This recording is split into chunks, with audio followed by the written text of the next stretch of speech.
with the lockdown, as you can imagine, it's work's dried up, as you can imagine. Yeah, I can imagine. Well, In terms of what my future holds, that's just, a tricky one. you could just make it up. You could make it up because in the end of the day, only you and me know if it's true or not. The listeners won't know if it's true or not. So. Well, okay, yeah. No, I mean, I have, I think I know, I have something to say.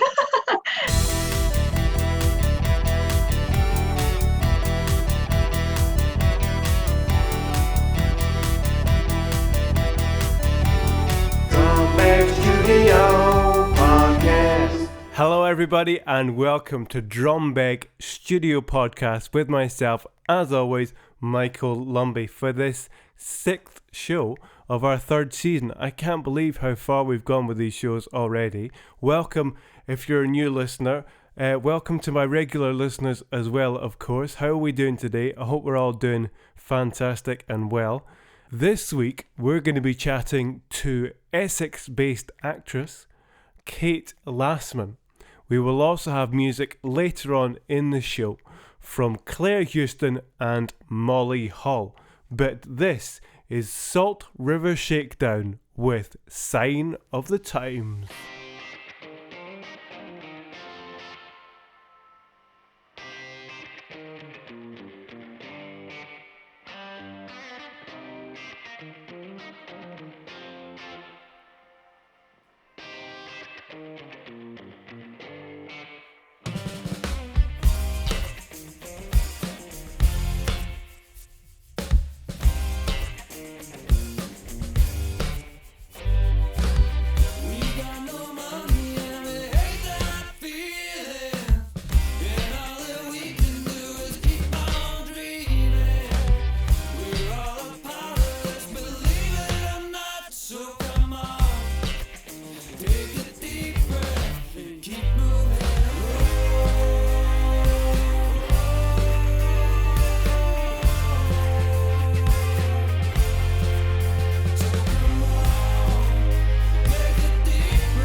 It's Salt River Shakedown here on Drumbeg Studio Podcast with Sign of the Times.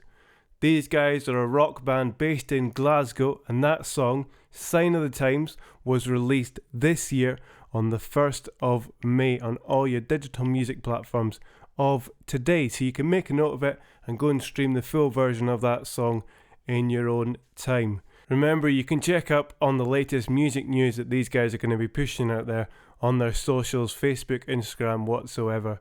I just want to say, guys, many thanks for letting me play that song on my show. I'm absolutely loving it. I hope it's going down well with your fans. Loving the music that you're doing. All the best, guys, with your future.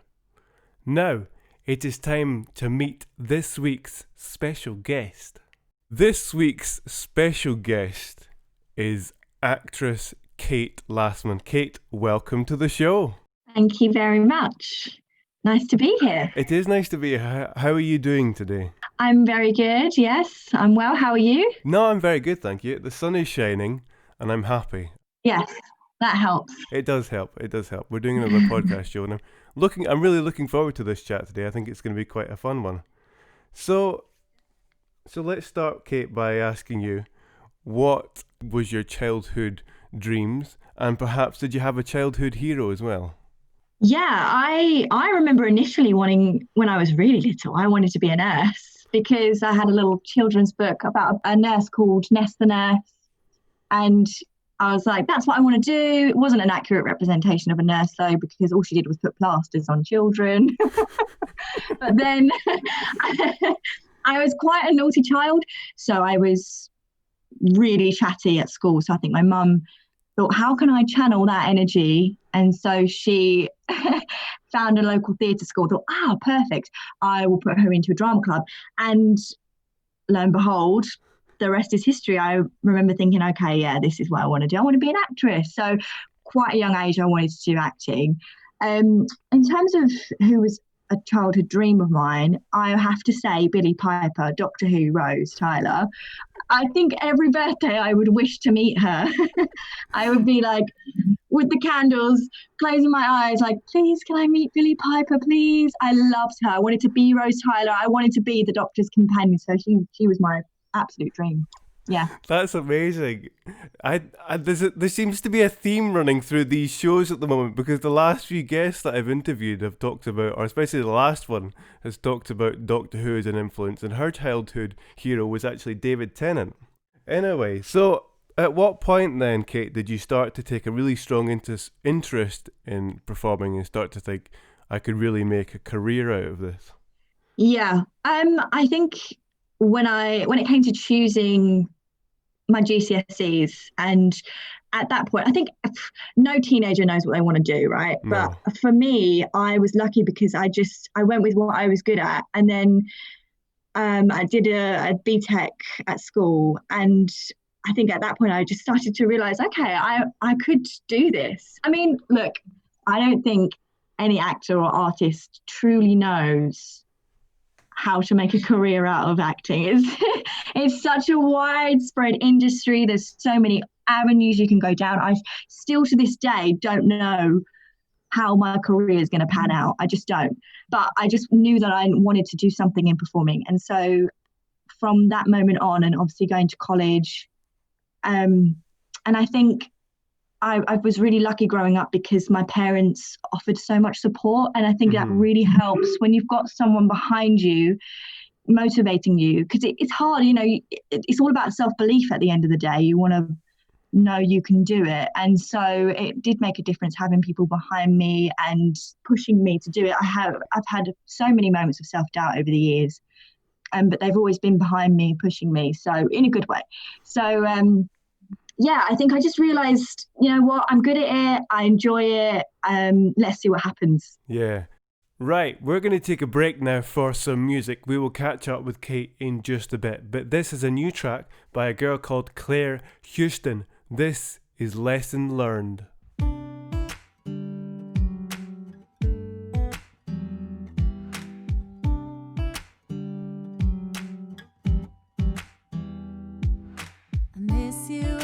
Pictures always show up on my phone. Don't wanna keep them, but I can't delete them. I got a string of texts you wrote out, the ones that always made me smile when you sent them, and I thought that you meant them. I was your late night call when you had too much with nowhere else to go. Just another one night stand, lasted way too long, 'cause you never cared and it shows. And if I could, I swear I would have given you the world, but I guess you're just another lesson learned.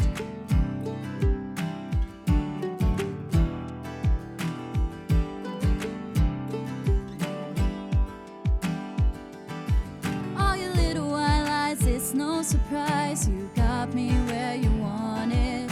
The breakups, makeups, and in between will forever leave me haunted. Some lessons do, and I won't forget you. But I was your late night call when you had too much with nowhere else to go. Just another one night stand lasted way too long, 'cause you never cared and it shows. And if I could, I swear I would have given you the world. But I guess you're just another lesson learned. I guess you're just another lesson learned.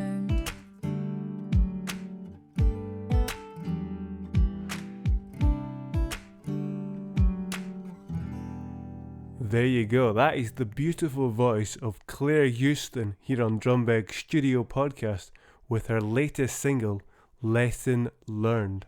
Clare is a singer-songwriter from Glenrothes, based in Glasgow, I believe, and that song, Lesson Learned, was released this year on the 15th of May on all your musical platforms of today. So you can head now, make a note of it, and stream the full version of Lesson Learned on your chosen platform. I just want to say, Clare, many thanks for bringing that song and letting me play that on the show. It is fantastic. I'm loving the voice that you've got, cracking unique voice that you've got there. All the best with your future, and as I said before, keep an eye on all the socials for all the music that we've got played in this show to see the latest news that artist is going to be pushing out there for the future. Now, we're going to head back to our special guest for this week, Essex-based actress Kate Lassman. After making the decision of becoming an actor and that fulfilling that dream, we could say, you then decided to cement that dream even more by going to study acting at East 15, didn't you?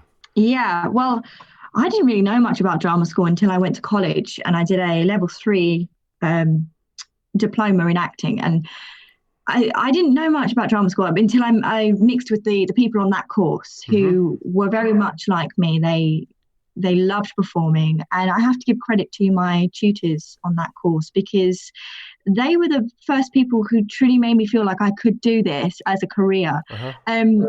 They really built me up and believed in me. So I think at that point, when it came to kind of the final stages of college, we all had to decide what we were going to do next. And a few of the students were applying for drama school. So I realized, wow, I can actually go to a place that's not just university. It's an intense 5-day-a-week course that's, you know, the schools are, some of them world famous. It just seemed like the right route for me. So I applied for East 15, and that it was my favorite audition out of all the others I went to, and it was the best 3 years of my life. I still haven't topped it. I mean, if I really think about it and look back, I can remember the amount of breakdowns I had. Don't get me wrong, it was extremely stressful, the whole course, but it was just amazing. The stuff I learned and the people I met and the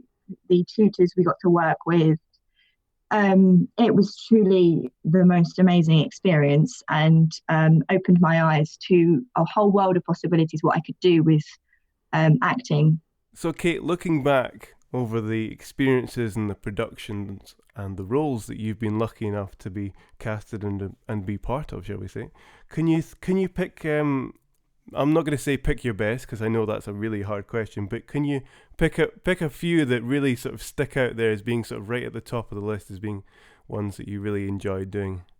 Yeah, thinking back to when I was about to graduate, I had no plan for a start, but I knew I wanted to do TIE, and so when I got my first proper acting job, it was a TIE tour. And I think that's definitely a highlight of my career so far. I mean, I've only been working for 2 years since I graduated, but that was amazing because it was a theatre and education tour for a month. It was an anti-bullying show. You know, we probably reached around 4,000 children, and it was with a company called Chain Reaction Theatre. I did a placement with them during my degree, actually, and during that placement we made a community play and performed it in an estate in Barking which had really bad crime, and it was a really rewarding experience. And then obviously I got the chance to work with them again on this TIE anti-bullying tour, and that was so rewarding. And as well as that tour, I have played quite a few villains. And I think my favorite parts have always had the characters have had an evil streak. I think, for example, I played a character in a play called Character, written by Joe Lidstone. We performed it at a scratch night in London in Brockley Jack Theatre. And the character, her name was Kathy Baxter. She was a casting director, but she doesn't really have a handle on racial stereotypes. So she's interviewing this girl, and, you know, it's very awkward. Yeah. It's a comedic piece. But she's clearly very corporate. She doesn't really know. She doesn't understand the industry, really. It's completely, I mean, it was a really interesting piece. And I just love to perform evil characters. I don't know why. I think it's quite common, actually, if you speak to other actors about performing a villain. There's something about it, I guess. But also finding like the human element in those characters is really important.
That is the Edinburgh-based pop singer-songwriter Molly Hall here on Drumbeg's Studio Podcast with her latest single, Hold On. Molly released that song, Hold On, this year on all the chosen platforms of today on the 6th of February. You may remember way back, the regular listeners in the second season, we interviewed Molly as a special guest here in the Drumbeg studios, talking about the incredible experience that she had at the party at the Palace. Just want to say, Molly, many thanks for letting me play that song on my show. All the best with the song. Hope it's going down well with your fans, and all the best for your future as well. Now it is time to head back to our special guest for this week, actress Kate Lassman, for the final time today.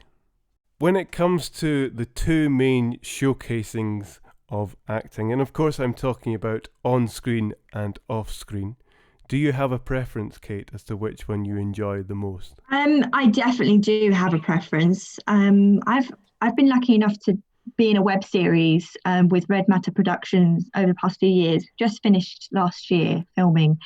And so that gave me an insight of what it was like to do film. Mm-hmm. As much as I enjoyed it, I did really, really enjoy it. I do prefer theatre just because I think me personally as an actor, I'm just better at the bigger expressions. I'm more animated. I think you have more flexibility in theatre to be big and bold. Obviously, you need to reach right to the back of the audience. Mm-hmm. So And I think there's some magic. I think there's more magic with theatre. I don't know. There's that element of surprise. You don't know what's going to happen. Anything can go wrong.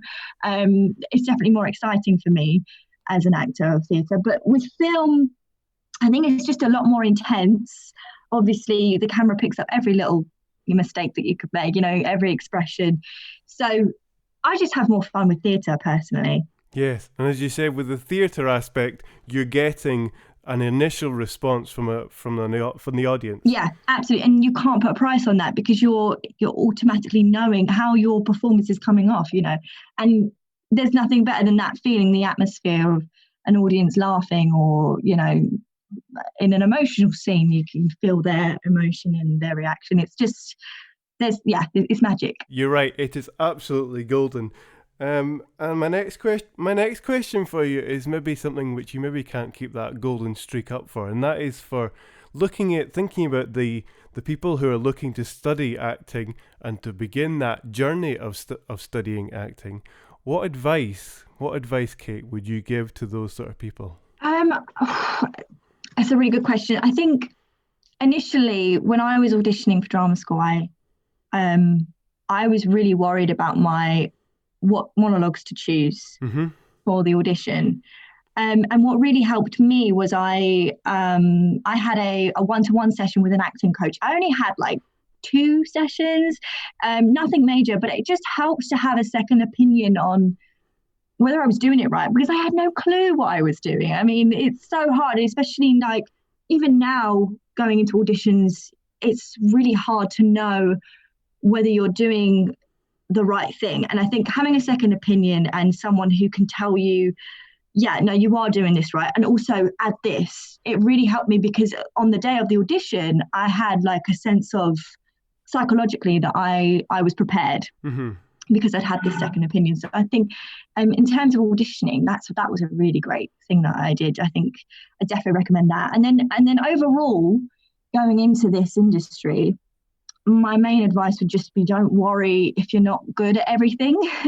And that might sound silly, but I remember going into my drama school course and we were covering so many different things. And I remember in my first year, I was going, oh my God, I'm not good at everything. Like I'm not maybe so good at circus or whatever. It doesn't matter. Just take what you take from the course. It doesn't matter if you're not so good at singing or you can't play a musical instrument. It doesn't matter. Drama school is there to give you an array of skills and techniques that you can take from, and it doesn't matter if you're not good at everything. Just enjoy it and have fun. Yeah, very much no, very true. There would be absolutely no point in going into something if you didn't enjoy or even get enjoyment out of it in the end. Yeah, if I could do it all over again, I would. And so you don't want to be looking back and be like, oh, I don't know if I enjoyed it, I was worrying too much. Just ride the wave. Yeah, just enjoy it. Definitely. Well, I have to say, Kate, it's almost come to the end of this fantastic chat, and it has been incredible. I hope you've enjoyed yourself. I have. Thank you for having me. You're very welcome. But just before you go, I have a final question for you, and that is, what does the future hold for you? Well, I've been lucky enough to be introduced to the world of immersive theatre through Merlin. I remember seeing an ad for a show at Madame Tussauds London. It was an immersive show, and that's where it all began. I've been on this Merlin journey for about 1.5 years now. Oh, cool. And I've performed at Shrek's Adventure. Now I'm currently halfway through a contract at the London Dungeon as an actor there. I'm having so much fun. So obviously I want to finish that and maybe go into more immersive theatre in the future. I love it. I think there's something special about bringing the guests into an experience all around them. So I'm really grateful for discovering Merlin. I've had a great time. And I must say that Shrek's Adventure probably was my dream job, because I got to live a real life fairy tale, which obviously everybody loves Shrek. So that's definitely one of my favourite jobs. And I'd love to work there again. So who knows? Hopefully just more acting, more performing. We'll see what happens. Yes. Well, I have to say, I wish you all the best for your future. whatever that entails, whatever is lined up. And many thanks again for coming on the show, Kate. Thank you very much. You're very welcome. I've had a fantastic morning. See ya. Cheers. Bye. Thank you. Well, there you go. As I always say at the end of my shows, many thanks to my special guest for this week, Kate Lassman. That was fantastic, Kate. Really enjoyed myself that day, getting that incredible interview done. It was just amazing. Again, many thanks to the music that we've had in this week's show, from Salt River Shakedown to Clare Houston, and of course Molly Hull at the end there. Thank you very much for tuning in. If you're a new listener, make sure you hit the subscribe button on my YouTube channel, my Drumbeg Studio YouTube channel. It's somewhere down below this video. I'm sure you'll be able to find it. And then you'll get notified of every time I upload the next show. So that's all I've got time for this week. I'll see you in a couple of weeks' time for the next show. Until then, all the best. Cheers. See ya. Drumbeg